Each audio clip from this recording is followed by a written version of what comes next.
Thyroid की बीमारी पूरी तरह से ठीक हो जाएगी और फिर तुम्हें जिंदगी भर कभी थायराइड नहीं होगा। केवल तुम्हें 3 उपायों को अपनी जिंदगी में अपनाना होगा। वह उपाय कौन से है, चलिए जानते हैं कहानी के माध्यम से। क्या थायराइड की वजह से आपका वजन बढ़ता ही जा रहा है और बाल गिरने बंद ही नहीं होते? पूरे दिन थकान और आलस महसूस होता है, स्किन भी खराब होने लगी है। अगर थायराइड ने आपको भी टर्म कर रखा है तो आप बिल्कुल सही जगह पर आए हैं।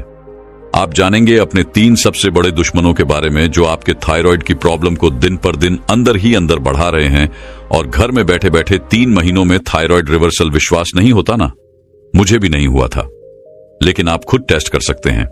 अभी अपना ब्लड टेस्ट करवाएं और जो 5 स्टेप हम आपको इस वीडियो में आगे जाकर बताएंगे, उनको रेगुलर फॉलो करने के 3 महीने बाद फिर से अपना ब्लड टेस्ट करवाएं। रिजल्ट्स आपको आप ही की रिपोर्ट बता देगी। अच्छा, अब आइए 6 चीजें जानते हैं। घर का खाना, गोइट्रोजेनिक फूड्स जैसे कि ब्रोकोली, गोभी, डॉक्टर, जीन्स, दवाइयां और प्रेगनेंसी।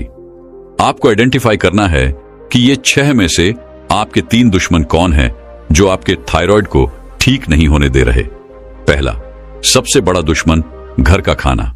घर का खाना, ये तो हम बड़े प्यार से बनाते हैं, ये कैसे दुश्मन हो सकता है? मैं भी कुछ ऐसा ही सोचता था। घर के खाने के नाम पर सुबह उठकर चाय ब्रेड और उसके साथ एक बड़ा ग्लास दूध, लंच में बड़ी प्लेट दाल चावल और दिन में रोटी के साथ मसालेदार सब्जी खाते थे। मुझे भी लगता था कि ये तो बहुत अच्छा खा रहा हूं। मैं ये नहीं समझा कि जिस घर के खाने को हम हेल्थी समझते हैं वही आज हमारे थायराइड प्रॉब्लम का कारण बन रहा है। हम में से ज्यादातर लोग आज एक सेडेंटरी लाइफस्टाइल जीते हैं, यानी बैठने करने का जीवन जीते हैं। लेकिन हमारी प्लेट्स देखो तो ऐसी जैसे हम कोई कुश्ती लड़ने वाले पहलवान हो। इतना भर भर के अनाज खाते हैं, सब्जी खाते भी हैं तो इसमें मिर्च मसाले भर देते हैं। और आपको तो पता ही है, घर पर भी पैकेट वाला खाना बहुत खाते हैं।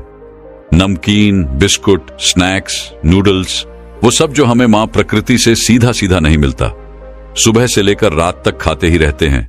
दोपहर के दाल चावल डाइजेस्ट हुई नहीं, शाम को 3 रोटी और डाल दी। तो आप कह रहे हैं कि गलत खाना मेरे थायराइड का कारण है। हां, हम बिल्कुल यही कह रहे हैं, क्योंकि यही सब चीजें जब हमारी पेट से आंतों में जाती है तो आंतों में गंदगी के रूप में चिपक जाती है। अंदर से हमारी इंटेस्टाइन्स यानी आंतें कुछ ऐसी दिखती है। इस पर हजारों छोटे छोटे उंगलियों जैसे उभार होते हैं जिसे हम विलाई कहते हैं। इंटेस्टाइन्स पर जो भी लगा होता है ये विलाई उसको अपने अंदर सोख लेते हैं और ब्लड में भेज देते हैं। अगर इंटेस्टाइन की दीवारों पर गंदगी लगी होगी तो जाहिर सी बात है कि वह गंदगी को ही अपने अंदर सोखेंगे। फिर ये गंदगी हमारी आंतों के जरिए सभी ऑर्गन्स तक पहुंच जाती है। जब भी हमारे थायराइड ग्लैंड में पहुंचती है, जो कि हमारे गले में बैठा एक बहुत इंपॉर्टेंट ग्लैंड है, ये वहां जमने लगती है और थायराइड ग्लैंड को अच्छे से काम नहीं करने देती। तो थायराइड ग्लैंड सही मात्रा में हॉर्मोन्स नहीं जनरेट कर पाता और इसी का नाम हम कह देते हैं हाइपोथायराइड या फिर हाइपरथायराइड। ये नहीं समझते कि थायराइड की प्रॉब्लम की शुरुआत यहां नहीं, यहां से होती है। अगर आप इस बीमारी को खत्म करना चाहते हैं तो शरीर अंदर से साफ करना पड़ेगा। शरीर कैसे करना है साफ अंदर से, वह हम आपको आगे जाकर डिटेल में बताएंगे। घर का खाना नहीं खाएंगे तो क्या खाएंगे? खाएंगे तो घर पर ही, लेकिन वह जो सीधा सीधा प्रकृति से आता है। अरे डरिए मत, ये बहुत ही स्वादिष्ट होने वाला है। फर्क सिर्फ इतना, ये आपके थायराइड प्रॉब्लम को बढ़ाने की जगह हील करेगा। एग्जैक्ट डाइट प्लान हम थोड़ी देर बाद इस वीडियो में डिस्कस करेंगे, तो इसको एंड तक जरूर देखें। अच्छा, अब बताइए आपके थायराइड का दूसरा दुश्मन कौन है? सोचो तो सही। शायद आपको सन के शुरू में थोड़ा आश्चर्य हो, लेकिन हमारा दूसरा दुश्मन है हमारा डॉक्टर। जब मैं पहली बार डॉक्टर के पास गया था, उन्होंने 2 मिनट में, कितने मिनट में, सिर्फ 2 मिनट में मुझे दवाई पकड़ा दी। मैंने पूछा, डॉक्टर साहब कब तक लेनी है मुझे दवाई? अभी तो बेटा लेते रहो, जब तक तुम्हारी जिंदगी चलेगी ये दवाई भी साथ चलेगी। थायराइड तो लाइफ लॉन्ग बीमारी है बेटा। वो कभी हमें विश्वास ही नहीं करने देते कि हमारे शरीर के अंदर बीमारी को खुद ब खुद खत्म करने की ताकत बैठी है, कि यदि हम इस शरीर को सही भोजन दे, सही लाइफस्टाइल जिए, तो थायराइड तो छोड़ो, बड़ी से बड़ी बीमारी ठीक करने की शक्ति रखते हैं आप। क्योंकि हमें कभी विश्वास नहीं मिलता, हम इतनी आसानी से मान लेते हैं कि दवाइयों के सहारे, बढ़ते वजन के साथ, गिरते बालों के साथ हमें यह पूरी जिंदगी बतानी पड़ेगी। लेकिन आपको पता है क्या इसमें डॉक्टर्स की भी गलती नहीं है? हम उनको ब्लेम नहीं कर सकते क्योंकि उनकी तो एजुकेशन ही मेडिसिन की है, डिजीज को मैनेज करने की। और अगर आप भी मैनेजमेंट से खुश है, पूरी लाइफ इस डिजीज के साथ रहने में खुश है, तो डॉक्टर्स ही आपके लिए बेस्ट है। आगे ही वीडियो देखने का कोई फायदा नहीं। आगे ये वीडियो तभी देखें अगर आप सचमुच में अपनी थायराइड प्रॉब्लम को जड़ से खत्म करना चाहते हैं। आप शायद ऐसे किसी को नहीं जानते हो जिसने अपना थायराइड रिवर्स किया है। आपका थायराइड ठीक करने वाला दुनिया का बेस्ट डॉक्टर किसी भी बड़े हॉस्पिटल में नहीं बैठा, किसी क्लिनिक में भी नहीं बैठा, वह स्वयं आपके शरीर के अंदर ही बैठा है। यह डॉक्टर है मां प्रकृति। और आपने आज इस वीडियो पर क्लिक किया, इसका मतलब कि आप उनको चांस देने के लिए तैयार हैं। लेकिन जल्दी से पहले जानते हैं अपने आखिरी दुश्मन के बारे में, और वह है दवाइयां यानी पिल्स।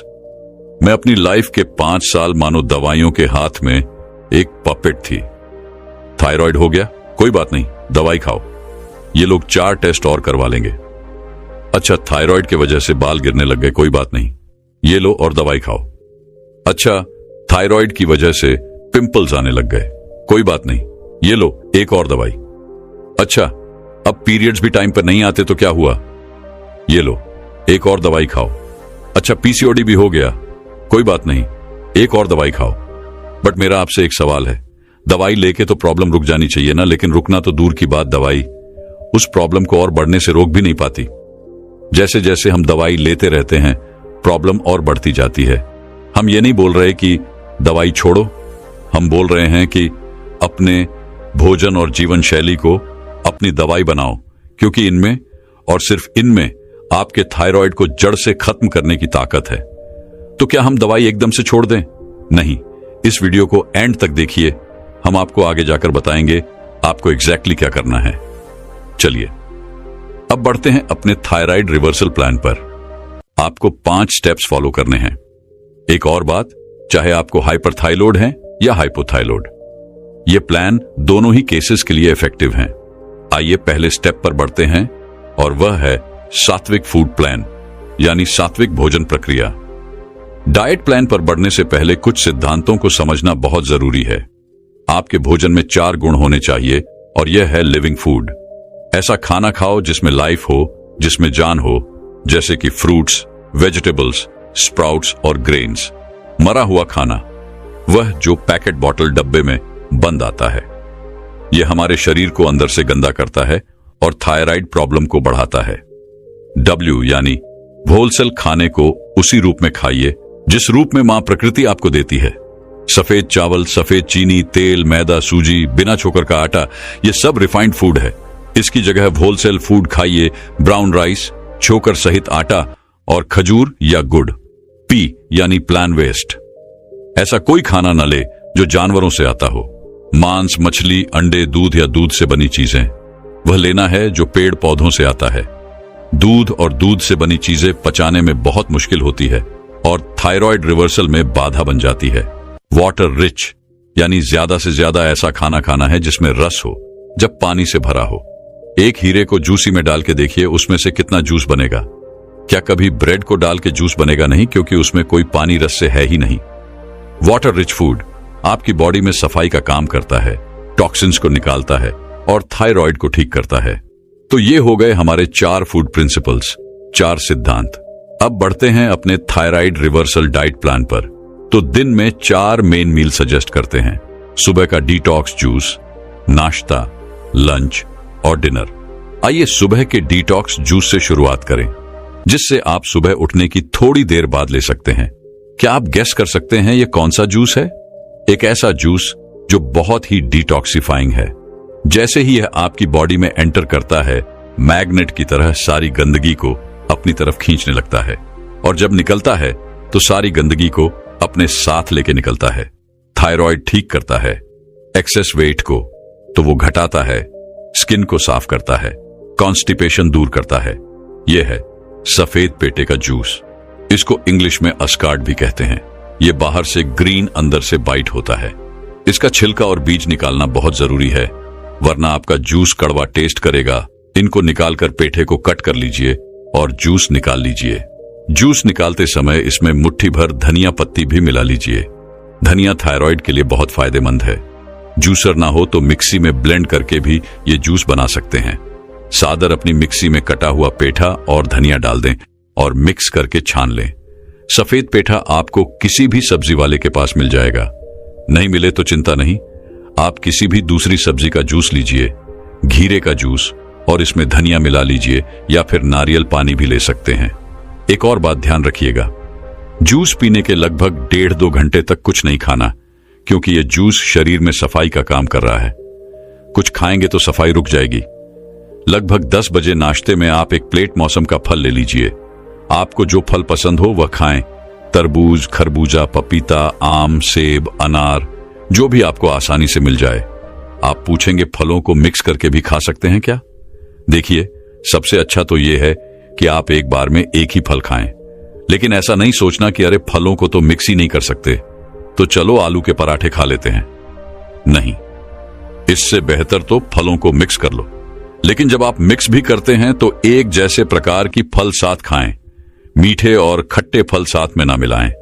हमेशा वह फल खाएं जो आपके देश में उगते हैं और जो मौसम के हो। दूर देशों से आने वाले अनसीजनल फूड बिल्कुल बेकार है। Always eat seasonal and regional. मौसमी फल हमेशा सस्ते भी होते हैं। फिर लंच में कोई भी एक अनाज, रोटी या चावल और बहुत सारी सब्जी। हमें खास तरह की चपाती से शुरुआत करते हैं।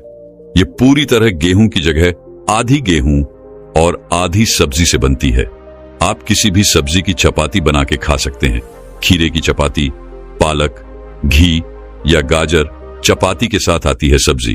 अब जो हम सब्जी रिकमेंड करते हैं वो भी अलग है। तेल के बजाय हम इसमें नारियल घिस के डालते हैं और मिर्च मसालों की जगह हम इसमें ताजी पत्तियां डालते हैं।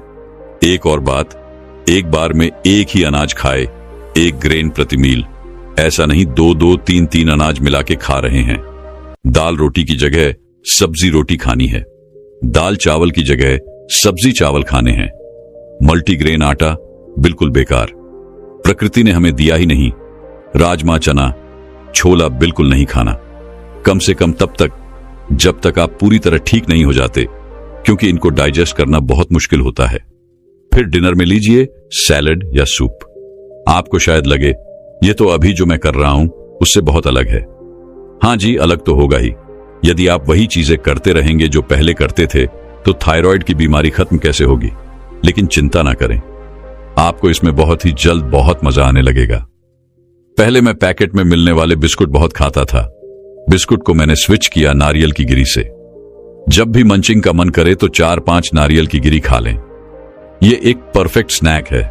इसको छोटे टिफिन में पैक करके ऑफिस भी लेके जा सकते हैं। और तो और पहले मैं ब्रेकफास्ट के लिए खाता था टोस्ट के अंदर नमकीन और खिंचाव भर के। बीमारी की परफेक्ट रेसिपी।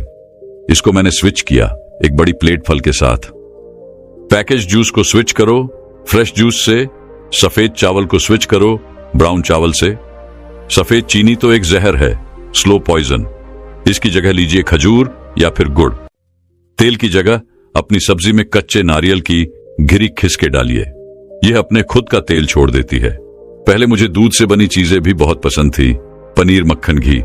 और जब मुझे पता लगा कि थायराइड ठीक करने के लिए दूध छोड़ना पड़ेगा, मुझे लगा ये तो मैं बिल्कुल नहीं छोड़ पाऊंगा। लेकिन जैसे ही लाइफ में नारियल का दूध आया तो डेयरी वाला दूध बहुत आसानी से छूट गया। अब हमारे घर में नारियल का दूध एक कल्चर बन गया है। यह न केवल दुनिया का सबसे पौष्टिक दूध है, इसको हम बहुत अलग अलग तरीकों से यूज भी कर सकते हैं। आप 2 महत्वपूर्ण सवाल, क्या हम एक व्हाइट ऑर्गेनिक फूड जैसे कि गोभी, ब्रोकोली को अवॉइड करना है? देखिए, यदि आपको पूरा प्लान जो हमने आपको अभी दिया वो अच्छे से फॉलो करते हैं तो गोभी, ब्रोकोली ये ले सकते हैं, कोई प्रॉब्लम नहीं। दूसरा सवाल, क्या थायराइड में हमें आयनीकृत मिट्टी लेना पड़ेगा? हम आयोनाइज्ड सॉइल नहीं रिकमेंड करते, क्योंकि इसको बहुत प्रोसेस और रिफाइन किया जाता है। इसके बदले सेंधा नमक लें। जो भी आयोडाइन की कमी है वह इस प्लान को फॉलो करके खुद ब खुद पूरी हो जाएगी। चलिए, ये तो हमने जान लिया कि क्या खाना है, लेकिन जितना जरूरी खाना है उतना ही जरूरी है कुछ ना खाना, यानी समय समय पर शरीर को ब्रेक देना। आइए अपने अगले स्टेप पर बढ़ते हैं और वह है 16 घंटे उपवास। जैसा हमने थोड़ी देर पहले समझा, दुनिया का सबसे बेस्ट डॉक्टर आपके शरीर के अंदर ही बैठा है, और जब तक आप उपवास नहीं करते, इस डॉक्टर को अपना काम करने का मौका नहीं मिलता। उपवास कैसे होगा? मुझे तो उपवास के नाम से ही डर लगता है। अरे चिंता मत कीजिए, मैं भी पहले एकदम ऐसे ही सोचती था, लेकिन हम आपको जो उपवास का तरीका बताने जा रहे हैं वह बहुत सरल है। सिर्फ 3 दिन में ही आपकी आदत में आ जाएगा, और यह है 16 घंटे उपवास। कैसे करना है? रोज रात अपने शरीर को 16 घंटे का आराम दें। अगर आप अपना डिनर शाम 7 बजे खाते हैं तो अपना अगला सॉलिड मील अगले दिन 11 बजे ही लीजिए। 6 बजे खा लेते हैं तो 10 बजे ले लीजिए। बेसिकली हर रात 16 घंटे अपने शरीर को ब्रेक देना है। क्यों? क्योंकि आपका शरीर एक बार में एक ही काम कर पाता है, डाइजेशन यानी खाने को पचाने का काम, या हीलिंग यानी इलाज का काम। जब आप पूरा दिन खाते रहते हो तो आपकी बॉडी दिन में 24 घंटे डाइजेशन में ही बिजी रहती है, उसको इलाज का टाइम ही नहीं मिलता। जब आप रोज रात अपने शरीर को 16 घंटे खाने से ब्रेक देते हैं तो वह डाइजेशन को छोड़ के क्लीनिंग यानी सफाई पर लग पाता है। हर दिन 16 घंटे उपवास के जरिए सालों पुरानी अंदर जमी गंदगी खुद ब खुद अपनी जगह छोड़ने लगती है। खून साफ होने लगता है, जिसकी वजह से हेयर ग्रोथ वापस होने लगती है।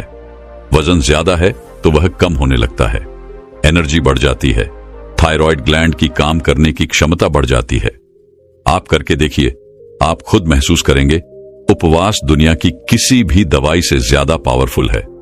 हो सकता है 16 घंटे उपवास का कॉन्सेप्ट आपको नया लग रहा हो, लेकिन सच तो यह है कि यह ऑलरेडी हमारे वेदों में हजारों साल पहले दिया गया है। Fasting is the best medicine, हर शास्त्र हमें बताता है। चलिए बढ़ते हैं अपने अगले स्टेप पर, और वह है एनिमा। जैसे कि हमने देखा, थायराइड प्रॉब्लम का जन्म हमारी इंटेस्टाइन्स में होता है। जब तक हम अपनी आंतें नहीं साफ करेंगे, हमारे थायराइड की प्रॉब्लम खत्म हो ही नहीं सकती।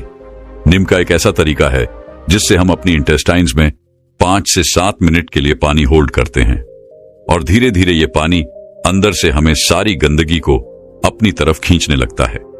फिर जब आप बाथरूम जाते हैं तो पानी के साथ साथ वो सारी गंदगी भी बाहर निकलती हुई देखते हैं। यदि हम इस गंदगी को बाहर नहीं निकालेंगे तो यही तो आगे चल के थायराइड की प्रॉब्लम क्रिएट करेगी। चिंता ना करें, एनिमा बिल्कुल सेफ है और पेन फ्री भी, जो आप अपने ही घर में सिर्फ 10 मिनट के अंदर अंदर ले सकते हैं। जब आप इस प्लान को फॉलो करना शुरू करते हैं तो आपको एनिमा 21 दिन तक रोज लेना है, और उसके बाद हफ्ते में सिर्फ एक बार या फिर जरूरत पड़ने पर लेना है।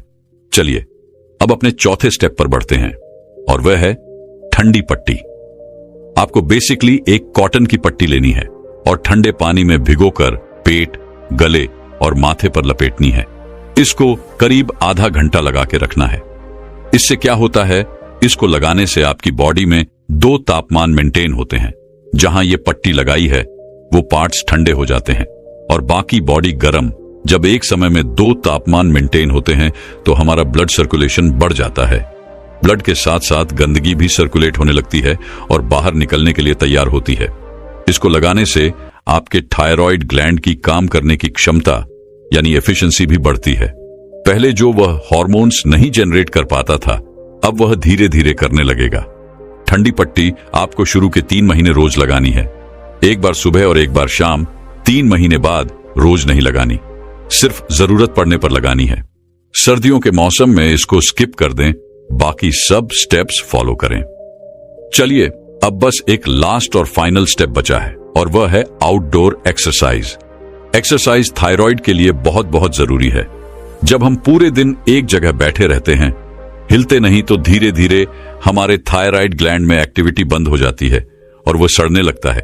जब आप एक्सरसाइज करते हैं तो आपके थायराइड ग्लैंड में मूवमेंट होती है, वो स्क्वीज होता है।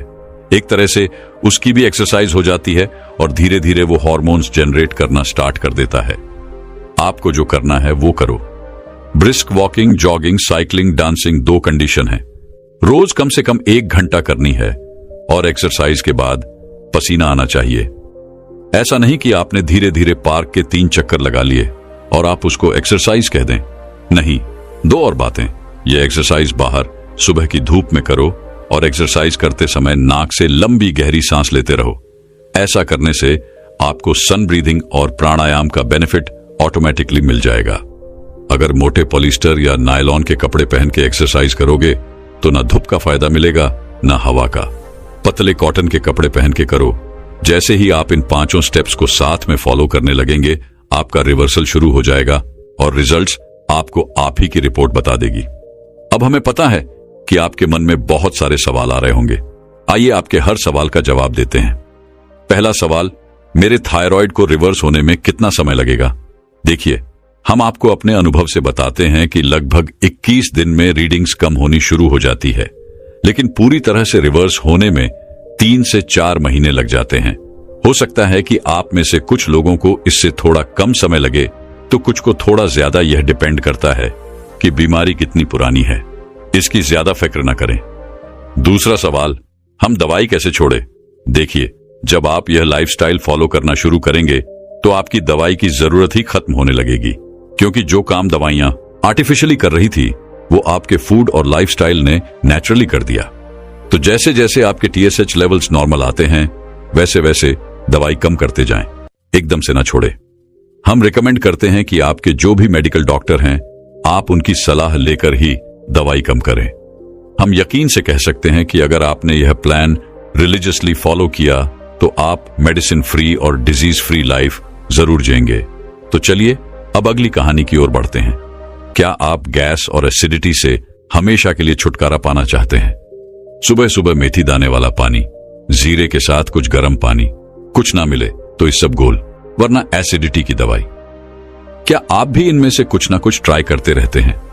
अगर आप अपनी एसिडिटी और गैस से राहत पाना चाहते हैं तो आप एकदम सही जगह आए हैं। बाहर से तो यह एकदम मामूली सी प्रॉब्लम्स लगती है। चावल के साथ सब्जी, खिचड़ी के साथ एक ग्लास पानी, दाल के साथ चावल, सैलेड के साथ कुछ नट्स और आखिरी रोटी सब्जी के तुरंत बाद एक ताजा रसीला आम। इन फूड कॉम्बिनेशन का एसिडिटी से रिलेशन क्या है, समझने के लिए मान लीजिए दूध और नींबू का एग्जाम्पल। आपने तो देखा ही होगा, दूध में बस थोड़ा सा नींबू मिलाकर ही क्या होता है, सारा का सारा दूध फट जाता है। ऐसे बहुत से फूड आइटम्स हैं जो अलग अलग तो एकदम सेफ होते हैं, लेकिन मिलाने पर बड़ा धमाका पैदा करते हैं। तो हो सकता है आप सबसे बेस्ट खाना खा रहे हो, लेकिन क्योंकि आप उसको गलत चीज के साथ मिला रहे हो, बेस्ट खाना खाने के बाद भी आपको एसिडिटी हो जाती है। पहला गलत फूड कॉम्बिनेशन, खाने के साथ पानी पीना, आपके पेट के अंदर जलने वाली अग्नि। आयुर्वेद मुझे बोला जाता है अग्नि, इंग्लिश में कहे तो डाइजेस्टिव फायर। जब आपके पेट में खाना पहुंचता है तो आपका पेट बहुत मेहनत से अंदर गर्मी पैदा करता है ताकि वे जल पाए, और जब ढंग से जलती हूं तो आपका खाया हुआ भोजन पचा पाती है। मगर जब खाने के बाद आप घपाघप एक ग्लास पानी पी लेते हैं, कभी आप सोचते हैं कि मेरा उस अग्नि का क्या होता होगा? वे तुरंत बुझ जाती हैं, और वे ही बुझ गई तो आपका भोजन पचता नहीं, अंदर पड़ा पड़ा सड़ने लगता है, और सड़ता है तो क्या एसिडिटी, बेली फैट और मोटापा पैदा करता है। तो खाना खाते वक्त हमें प्यास लगी तो क्या करें? खाने में नमक और मिर्च को कम करें। जैसे आंखों में मिर्च वाला हाथ लगते ही जलन होने लगती है, वैसे ही शरीर के अंदर मिर्च मसाला लगने पर अंदर के अंगों को जलन होने लगती है, और फिर वह आपसे ढेर सारा पानी मांगते हैं। तो अगर खाने के बाद पानी पीना बंद करना है तो खाने में करिए मिर्च मसालों को कम। तेल और मिर्च मसालों से भरे खाने को बनिए सात्विक भोजन से। आपकी एसिडिटी और गैस छूमंतर हो जाएगी। और अगर फिर भी प्यास लगे तो 1 या 2 घूंट एकदम धीरे धीरे से पी ले। पूरा ग्लास पीना है तो भोजन से 1 घंटा पहले या 2 घंटे बाद ही पिए। दूसरा कॉम्बिनेशन जो शायद आपकी एसिडिटी पैदा कर रहा हो, वह है दाल चावल। दाल और चावल दोनों ही अनाज है, और जब हम 2 अनाज साथ में मिलाकर खाते हैं, जैसे कि दाल चावल, दाल रोटी, छोला चावल, राजमा चावल, तो शरीर के लिए उसे पचाना मुश्किल होता है। अरे ये तो हमारे दादा दादी का खाना है, ये कैसे गलत हो सकता है? ये बात तो सही है, मगर वैसे आपकी दादा दादी की दिनचर्या कैसी थी? सुबह उठते ही घर की सफाई करना, नाश्ता करते ही खेत पर चले जाना, पूरा दिन धूप में काम करना, और शाम को खुद ही साइकिल चलाकर घर लौट आना। कुछ ऐसी दिनचर्या थी उनकी। और आज आपकी दिनचर्या कैसी है? सफाई कौन करेगा? मेड आएगी, काम पर कैसे पहुंचेंगे? उबर आएगी, और अब आलस आ रहा है तो खाना कौन लाएगा? जोमैटो लाएगा। यदि आप दिन में सिर्फ 1 घंटा कोई लाइट एक्सरसाइज करते हो, जैसे कि वॉकिंग, और बाकी समय बैठे बैठे बिताते हो तो आप अपने पूर्वजों का खाना पचाने की क्षमता खो चुके हैं। 2 अनाज आपका शरीर एक साथ नहीं पचा पाता और फिर एंट्री होती है किसकी? गैस और एसिडिटी की। इसका सॉल्यूशन चावल, रोटियां, किसी भी अनाज के साथ सब्जी ज्यादा खाए। 1 कटोरी चावल खा रहे हैं तो 3 कटोरी सब्जी खाए।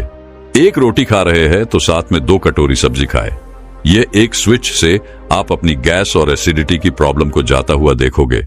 और अगर आप एक और कदम आगे जाना चाहते हैं तो कोई भी सात्विक सब्जी बनाकर खाए।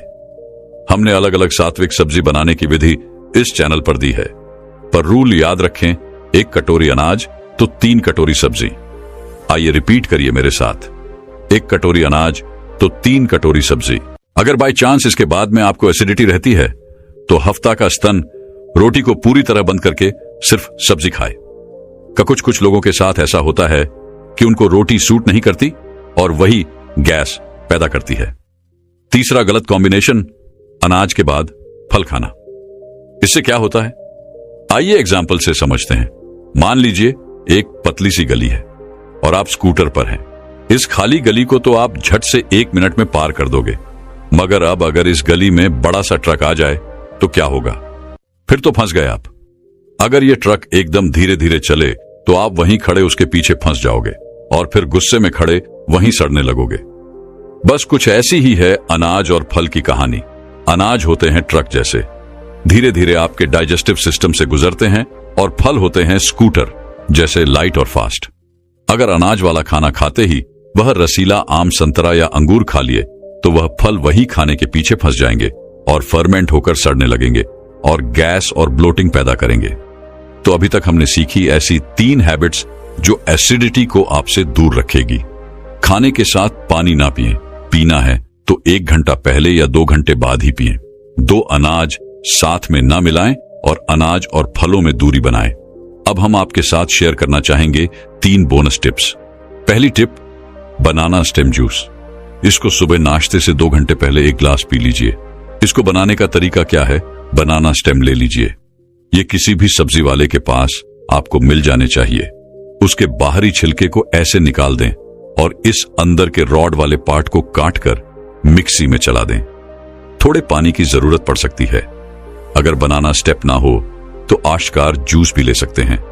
दोनों में से कोई भी जूस सुबह खाली पेट ले और इसके 1 घंटे तक कुछ ना खाए। ये दोनों जूस गैस कम करने में बहुत प्रभावी है। दूसरी बोनस टिप, खाने में हर्ब्स और हरी पत्ती ज्यादा डालें। नेचुरल हर्ब्स और हरी पत्तियों को एंटी एसिड्स कहा जाता है और शरीर में बन रहे एसिड को कम करने में यह बहुत मदद करते हैं। इनको यूज करने का तरीका, सब्जी बन जाए तो आखिर में ढेर ज्यादा धनिया डालें और सब्जी की ग्रेवी में खड़ी पत्ता ज्यादा डालें। दोस्तों, मैं उम्मीद करता हूं कि यह कहानी सुनने से आपके जीवन में अच्छे बदलाव आए होंगे। आपको इस वीडियो से क्या सीखने मिला ये कमेंट करके जरूर बताइए और अपने परिवार, स्विंगल दोस्त या आपके करीब इंसान के साथ ये कहानी शेयर करके उन्हें भी इस जनान से परिचित करवाए। बाकी अगर आपको ये वीडियो दिल से अच्छी लगी हो तो ही इस वीडियो को लाइक कर देना, और आपने अब तक इस चैनल को सब्सक्राइब न किया हो तो चैनल को सब्सक्राइब भी जरूर कर देना। आपका हर दिन शुभ हो और खुशियों से आपका जीवन भरा रहे। धन्यवाद। नमो बुद्धाय।